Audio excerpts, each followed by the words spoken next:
Bang Rismon sebut penjilat itu sangat berbahaya. Penjilat sama dengan pengkhianat. Penjilat itu jauh lebih berbahaya. Penjilat itu pengkhianat.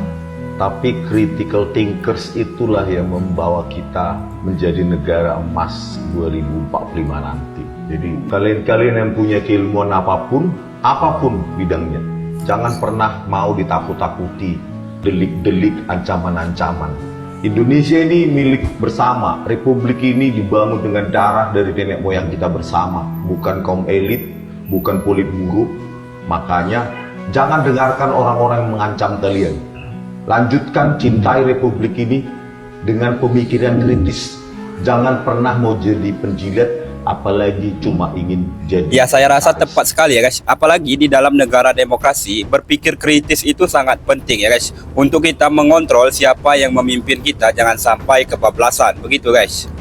Akan tetapi untuk berpikir kritis di negeri ini sangat susah sepertinya guys. Dimana kebodohan itu sepertinya dipelihara, dan siapa yang berpikir kritis itu dibungkam dengan cara yang sangat-sangat brutal. Sebagai contoh, kasus terbaru adalah kasus Pak Tom Lembong, di mana orang yang pintar, orang yang tidak bersalah, orang yang tidak merugikan negara itu dibui atau dipenjara hanya karena dia sering kritis terhadap pemerintah. Dan juga kalau teman-teman ingat, Pak Tom Lembong juga pernah menyampaikan statement yang kurang lebih seperti yang disampaikan oleh Bang Rismon tadi guys. Ya, sebelum kita lanjut, mari kita lihat bagaimana statement Pak Tom Lembong terlebih dahulu. Ancaman terbesar negeri ini. Saya suka bilang, ancaman terbesar bagi negeri kita ini bukan negara lain, ya bukan virus, bukan pandemi, ya, tapi bukan bom nuklir, tapi penjilat. Ya, karena penjilat itu menjerumuskan, pimpinan-pimpinan kita, ya, ke arah yang salah. Ya. Sementara kalau misalnya kita jujur dan bicara apa adanya, ya, dan kita memberantas ya budaya menjilat ini, tantangan dan ancaman apapun bisa kita hadapi. Ya, apakah itu pandemi, apakah itu bom nuklir, kita bisa hadapi. Ya, karena kita selalu akan berakar pada kebenaran dan realita, bukan kepada asal bapak senang, ya, hanya di-feeding ABS, ya, di-feeding yang menyenangkan doang, ya kan, atau puja-puji, itu kan mendistorsi, ya, mendistorsi perspektif pimpinan. Ya. Saya bahkan berharap dan agak optimis begitu. Ya, itu dia guys, itu statement Pak Tom Lembong sebelum dia diperiksa KPK. Atau kalau saya tidak salah, itu saat dia menjadi wakil kaptennya Timnas Amin ya. Ya, dia menyebut kurang lebih sama dengan Bang Rismon tadi. Kalau Bang Rismon menyebut penjilat itu pengkhianat, kalau Pak Tom Lembong lebih itu lagi ya, atau lebih tegas lagi ya, mengatakan ancaman terbesar itu adalah penjilat guys. Dan juga sepertinya inilah jawaban kenapa Pak Tom Lembong itu ditersangkakan atau sekarang sudah jadi terdakwa guys. Karena Pak Tom Lembong tidak mau ABS, asal bapak senang, begitu ya guys. Dan saya rasa penjilat itu memang ancaman yang sangat besar ya guys. Apalagi yang sedang berkuasa itu orang yang tidak berkompeten, katakanlah ya guys. Misalnya sering berbohong atau sering tidak menepati janji, seperti pemimpin yang sebelumnya. Untuk lebih lengkap kita lihat video berikut ini.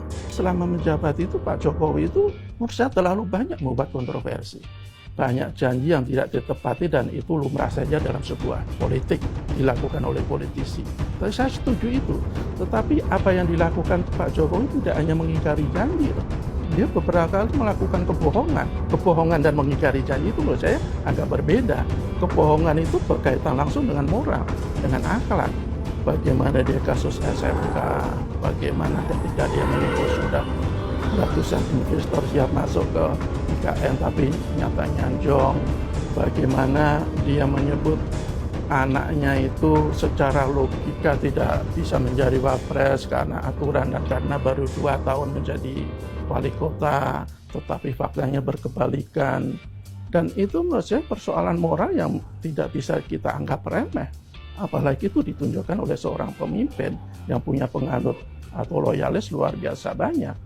Itu yang menurut saya sampai sekarang kenapa itu masih dipersoalkan. Dan kalau kemudian ada pihak-pihak yang masih berusaha terus menyerang dalam kutip Pak Jokowi, ya terkait juga dengan beberapa kebijakan yang oleh sebagian pihak juga tidak adil, tidak fair, sewenang-wenang. Salah satunya kasus KM50 itu kan terus dipersoalkan. Itu yang pertama. Kemudian yang kedua soal ijazah palsu. Kenapa sih ijazah palsu itu sampai sekarang terus berlarut-larut? Ya salah satunya menurut saya karena ya sudah Pak Jokowi. Sebenarnya ya sebagai seorang negarawan, ya apa salahnya dia menunjukkan ijazahnya? Ya itu ya guys, semoga kita tetap bisa berpikir dengan akal sehat, berpikir kritis, dan jangan mau menjadi penjilat, dan jangan percaya omongannya penjilat atau omongannya para buzzer-buzzer penjilat ini guys. Itu saja video dari saya, lebih dan kurang saya mohon maaf, pada pihak-pihak yang tersinggung saya mohon maaf juga. Saya tutup, assalamualaikum warahmatullahi wabarakatuh, salam perubahan dan akal sehat.